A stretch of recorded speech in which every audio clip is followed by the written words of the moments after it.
At 54, I'd finally gotten my mornings back the way I wanted them, until my son walked into my lake house with a woman I'd never met and announced, "We eloped, and we're staying for the week." Before I'd even set down my coffee, she added, "Connor needs the office set up for his calls by 6. He's particular about his routine." I just nodded, said nothing, and quietly opened my laptop. By the next morning, my kitchen smelled like cedar-smoked bacon and fresh-pressed orange juice, every detail exactly as she'd specified. But the envelope sitting beside his plate, that wasn't part of the order. And when he opened it and read what I'd spent the night putting together, I watched the version of himself he'd built collapse. Piece by piece, before the mist had even cleared off the water. He came for my property. He left without his laptop, his dignity, or his new wife's trust. Let me tell you how that happened. My name is Eleanor Brisbane, and I did not get to this lake house by accident. I spent 21 years married to a man named Gordon who had a particular gift for making me feel grateful for crumbs. He wasn't cruel in the way you'd see in a movie. He was cruel in the quiet, administrative way. The way that convinces you that managing his moods is a full-time job, and that your own opinions are a kind of inconvenience he's gracious enough to tolerate.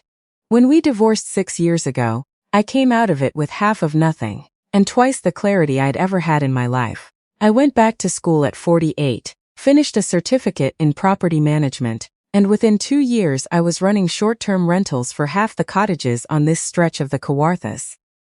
I bought my own place 18 months ago with money I'd actually earned, not money that had been allotted to me by someone who thought he was being generous. This house wasn't large. 3 bedrooms, a screened porch, a dock that needed restaining every spring, and a kitchen with windows over the sink so I could watch the loons in the morning, while the kettle came to a boil. My knitting basket lived by the good armchair. My garden had tomatoes that were finally, after 2 summers, starting to behave. My evenings belonged to me, a glass of wine, a paperback, the sound of water against the dock. This was mine in a way nothing had ever been mine before, not because of what it cost, but because of what it had taken to build it. So when my son Marcus pulled into the driveway that Saturday afternoon in early July with a woman I had met exactly 0 times, and 2 suitcases, and an announcement delivered with the breezy confidence of someone who's never once considered that other people make plans too, my first feeling wasn't anger. It was something heavier, something closer to dread, because I already knew, watching her step out of the car and look up at the house the way you'd appraise a listing, that the piece I'd built here was about to be tested. "Mom," Marcus said, and there was something different in his voice, something performed. "This is Tessa, my wife." The word landed strangely, wife. I hadn't even known he was seeing someone seriously. She extended her hand with a smile that had clearly been practiced in a mirror somewhere. "Eleanor, it's so good to finally meet you. Marcus talks about this place constantly." "Does he?" I said, shaking her hand. Her grip was firm, calculated, the kind of handshake people learn in seminars. "We're sorry to just show up like this," Marcus said, which is the kind of sentence that loses all meaning the moment someone says it while already standing in your front hall with their bags. "It was sort of spur of the moment," Tessa said, already drifting toward the kitchen the way water finds the lowest point in a room. "Vegas, actually. We figured why wait? And hotels around here in July are a fortune, so we thought, well, you always have space." I had never said that. I had said, once, years ago, that family was always welcome, which is a different sentence entirely from an open invitation to a stranger's honeymoon. "How long are you thinking?" I asked, keeping my tone light. "Just a few days," Marcus said. "Maybe through the long weekend," Tessa said. At almost the exact same moment, they glanced at each other. Neither corrected the other.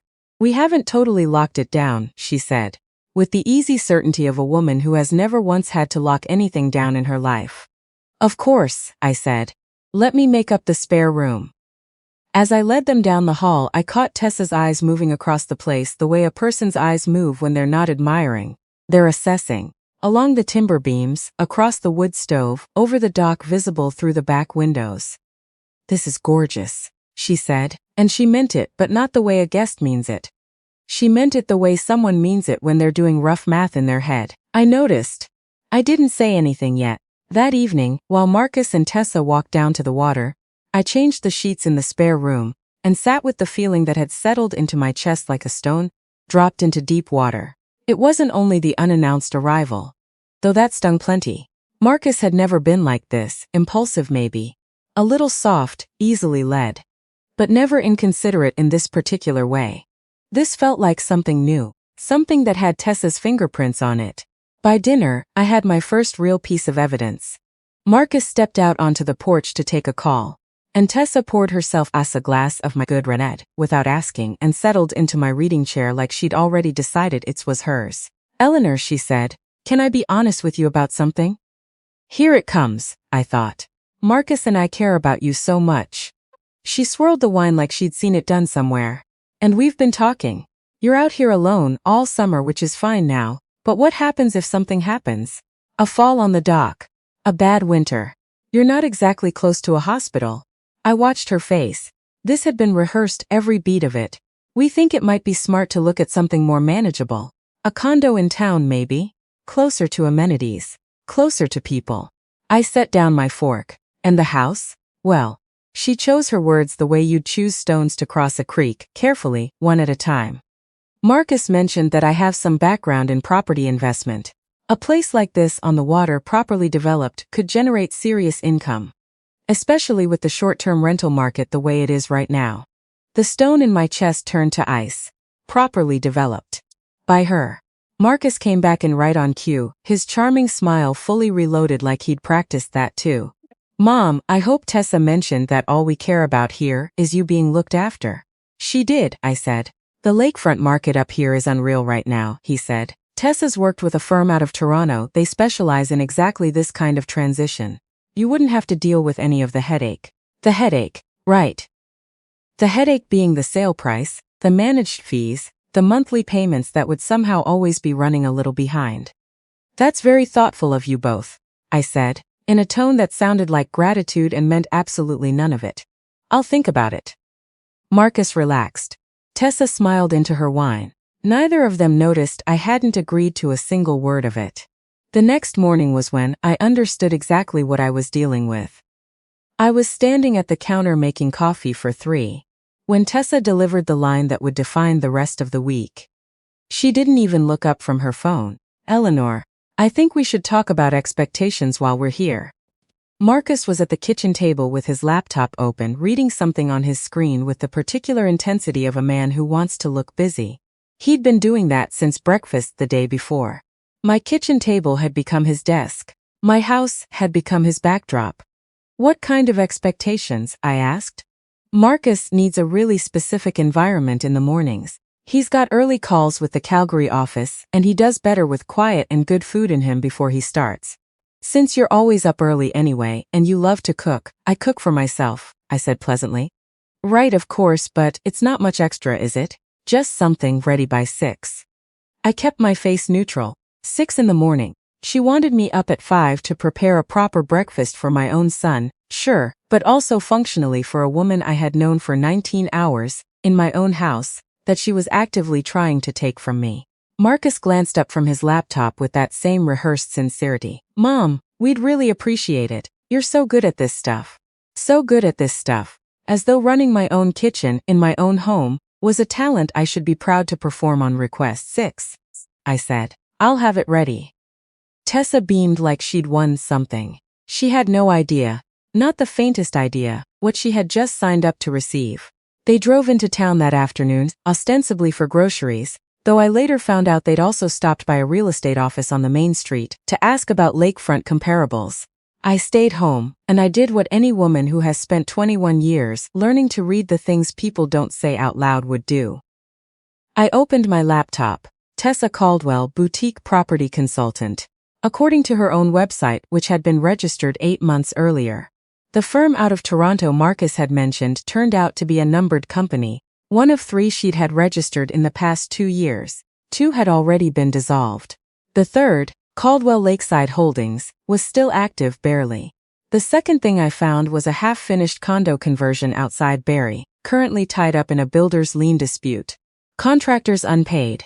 Permits stalled. The third thing I found was the one that made my hands go still over the keyboard. A small claims filing out of Muskoka, a retired couple in their 70s, claiming they'd been convinced to put their cottage into a management partnership.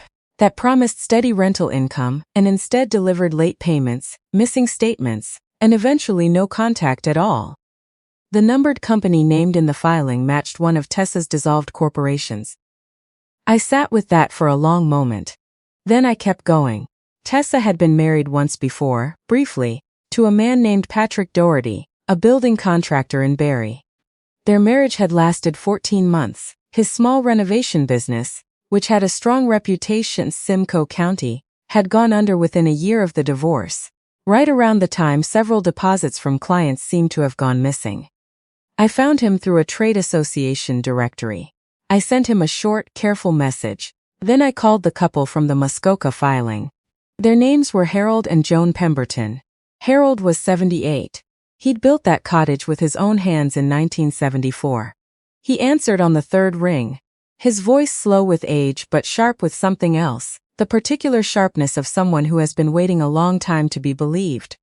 We talked for nearly an hour. By the time Marcus and Tessa came home from town, cheerfully reporting that lakefront listings nearby were going well over asking, I knew exactly who Tessa Caldwell was, and I knew exactly what I was going to do about it. That evening I made dinner with the good plates, the ones from my grandmother that I almost never bring out. And I poured the wine I'd been saving, and I listened to the two of them talk about my dock, my acreage, my underutilized boathouse, as though it were already a line item on a spreadsheet. Marcus used the words we and our about decisions that were entirely mine to make. Tessa nodded along to everything he said. The way she'd clearly trained him to think was agreement. After they went to bed, I cleaned the kitchen, then sat back down at my laptop. Patrick had written back 3 paragraphs, careful and weary, ending with, if you need a statement from me, I'll give it. Just tell me what she's doing to you. By 11 I had everything assembled. Patrick's statement, Harold and Joan's documentation, the original contract, the late payment notices, the silence that followed. A formal complaint which I filed that night with the Ontario Ministry of Government and Consumer Services, the body that handles exactly this kind of thing. Then I went to bed. At 5 my alarm went off and I got up without hesitation. The kitchen was dark and quiet, the lake just beginning to turn gray before sunrise, and I moved through the space the way I always do that early, slowly by feel, by memory. I made the coffee strong, no sugar, exactly the way Marcus liked it as a boy, and apparently still did. I smoked the bacon over the cedar chips the way I'd learned 2 summers ago from a neighbor. I pressed the orange juice myself, beautiful, honestly. I'm good at this. I've always been good at this. But the real work had happened the night before. I took the folder I'd assembled, the corporate filings, the lien dispute, the Muskoka complaint, Patrick's statement, Harold and Joan's documentation, the confirmation number from the ministry, and I set it beside Marcus's coffee cup, on the front in my own handwriting. Before either of you says another word about this house, read this. At 5:45 I heard movement upstairs. Marcus came down 5 minutes later in a bathrobe, pleasantly surprised that everything had been done exactly as requested. Mom, you actually did it. You said 6, I said. I take people at their word. He sat down. I poured his coffee into the good mugs. He lifted it, breathed it in, and for one unguarded second he looked happy, the way he used to look as a kid coming down on a Saturday morning. Then his eyes landed on the envelope, picked it up, read the line on the front, set the cup down without drinking from it. What's this? My contribution to the conversation, I said. He opened it. I watched his face the way you watch weather coming in off the water, slow, then all at once. The first page, the corporate registration documents. His jaw tightened. The second, the lien notice from the Barrie project. The third, the Muskoka complaint. The company name highlighted in yellow. He stopped on Patrick's statement and didn't move for a long moment. I heard footsteps on the stairs, Tessa, taking her time, expecting to find the morning already handled, exactly as ordered. Marcus looked up from the folder. Whatever warmth had been in his face was gone. What replaced it wasn't anger, not yet, it was the look of a man doing very fast math. Mom, he said, dropping whatever performance he'd been keeping up. Where did you get this? Public record, I said. And 2 phone calls. Tessa came around the corner, took one look at the room, and stopped in the doorway. What's going on? Nothing, Marcus said. Fart. He found the folder I left with breakfast, I said. I looked at my son, 30 years of history between us. He wasn't a cruel person. He was a person who'd been handled by someone who'd made a career out of finding exactly where to apply pressure. Marcus, sit down. There are some things about Tessa's business history I think you need to hear. Tessa tried. I'll give her that much. She called the Muskoka couple confused. She called Patrick's statement a bitter ex with an axe to grind. She called the whole thing a misunderstanding caused by clients who didn't understand how property investment timelines actually worked. Every time she opened her mouth, her voice got a little higher, her explanations got a little more elaborate. It's always a story that wasn't built to survive a second look. Marcus sat very still through all of it, watching her the way I had watched her, carefully quietly doing his own arithmetic. The quick wedding, he said, almost to himself. You wanted it locked in before you'd even met my mother. You told me it was romantic.